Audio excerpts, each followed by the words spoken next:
අද මම කියන්නේ විශේෂ දෙයක් ගැන.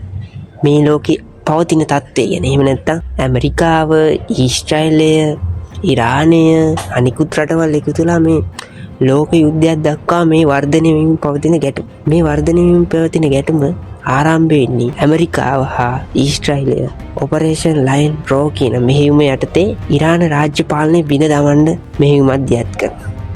ඒත් සමග තමයි මේ යුද්ධය ඇවිලෙන්නේ. ඊට පස්සේ මේ යුද්ධේ එහෙම නැත්නම් ලෝක බලවත්ම රට කියන්නේ අපි හැමෝම කියන්නේ ඇමරිකාව කියලානේ. ඇමරිකාව සතු යුද ශක්තිය ගැන තමයි මම අද මේකෙන් කතා කරන්නේ. නැත්නම් යුද ශක්තියෙන් එක දෙයක් තමයි නාවික හමුදාව සතු තියෙන ඒබ්‍රහම් ලින්කන්. එහෙම නැත්නම් ඒකට කියනවා USS ඒබ්‍රහම් ලින්කන් කියන නෞකාව ගැන.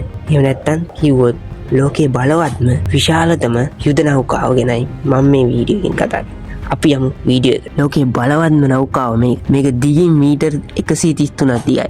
අඩි වලින් ගත්තොත් 1092. මේකේ බර ටොන් ලක්ෂයකට අධිකයි. වේගය පැයට කිලෝමීටර් 30 ඉඳන් 55 දක්වා ක්ෂණික වේගයක් ගන්න පුළුවන්. ඒ වගේම මේක න්‍යෂ්ටික බලයෙන් ක්‍රියාත්මක වෙනවා. පළවෙනි ඉන්ධන තොගේ ගාලා අවුරුදු ගාණක් මේක එක දිගට යාත්‍රා කරන්න පුළුවන්. සෙබළුන් 5000කට ආසන්න ප්‍රමාණයක් මේකේ ඉන්නවා. ඒ වගේම මෙම යුද නෞකාව කාර්ය මණ්ඩලයේ තෙල් ඒ වගේම මේ ගුවන් යාන ඇතුළු සියලුම බර එකතු කරාම ටොන් ලක්ෂයකට අධිකයි. මෙහි ඝනත්වය ඝන මීටරයට කිලෝග්‍රෑම් 83ක් වෙනවා. ඒක කොතරම්ද කිව්වොත් ශාකයේ ඝනත්වයෙන් 10 ගුණයකටත් වඩා අඩුයි. ඒකයි මේක සම්බරව පවත්වා ගන්න තියෙන විශේෂත්වය. මෙම නෙවෙයි ස්කන්ධයේ කිලෝග්‍රෑම් මිලියන 112ක් වෙනවා. මේකේ යුද ශක්තිය ගැන කිව්වොත් මේකේ ගුවන් යාන එකවර 60ක් 70ක් පමණ ප්‍රමාණයක් ස්ථානගත කරලා තියෙනවා. ලෝකේ බලවත්ම ජෙට් යාන එහෙම නැත්නම් F-35 F-14 කියන අධිප්‍රහාරක ගුවන් යානා තියෙනවා. කොටින්ම කිව්වොත් රේඩාර් තාක්ෂණයක් තියෙනවා මේකේ. අති විශේෂ රේඩාර් තාක්ෂණය. ඕනෑම ගුවන් යානයක් ආවොත් එහෙම නැත්නම් ප්‍රහාරයක් ආවොත් මේකේ බේරෙන්න පුළුවන් රේඩාර් පද්ධතියක් තියෙනවා. ඒ වගේම විශේෂයෙන් පුහුණු වෙච්ච නාවික හමුදාවක් ඉන්නේ. කොටින්ම කිව්වොත් හදිස්සිය රේඩාර් පද්ධතිය අඩපණ වුණොත් තරු රටාව ඔස්සේ මේකේ ගමනාන්තයේ දක්වායි අවශ්‍ය තැනට යන්න පුළුවන් දක්ෂ කාර්ය මණ්ඩලයක්. මේ හතර වටේම සවියක් කරලා තියෙන ඔටෝමැටිකලි ක්‍රියාත්මක වෙන ශිංගන්තුවක්. ඒ හරහා ඕනෑම මිසයිලය නිෂ්ක්‍රීය කරන්න පුළුවන්. ඒ වගේම මේකේ ඕනෑම සබ්මැරීන් එකකට පහර දෙන්න පුළුවන් ඩොල්ෆිඩෝ පද්ධතිය. ඒ හරහා ඕනෑම තැනක සිටින සබ්මැරීන් එකකට පහර දෙන්න කොටින්ම කිව්වොත් ජලය මත තියෙන යුද නෞකාව.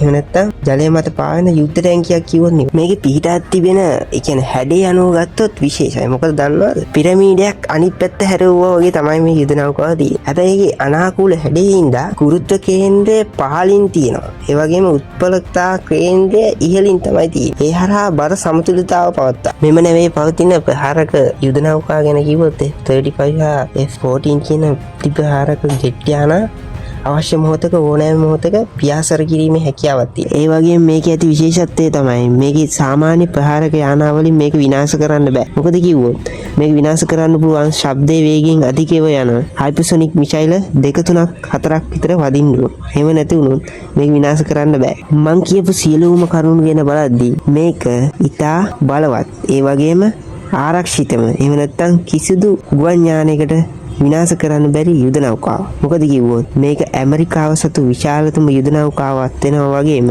ඇමරිකාවේ බලය මුළු ලෝකයටම විදහා දක්වන නෞකාවක් තමයි මේක. ඔබ මේ යුද නෞකාව පිළිබඳ විස්තර ගොඩක් දැනගන්න ඇති. කෙසේ වෙතත් යුද්ධය කියන්නේ විනාශකාරී ප්‍රතිඵලයක්. යුද්ධයෙන් කාටවත් දෙයක් ලැබෙන්නේ නැහැ. ඒ වගේම ජීවිත විනාශ වෙනවා විතරයි. යුද්ධයෙන් ලැබෙන දෙයක් නැහැ. ඒ හින්දා මුළු ලෝකයටම සාමය උදා වේවා කියලා පතන ගමන් මේ Dream of Life ශ්‍රී ලංකාව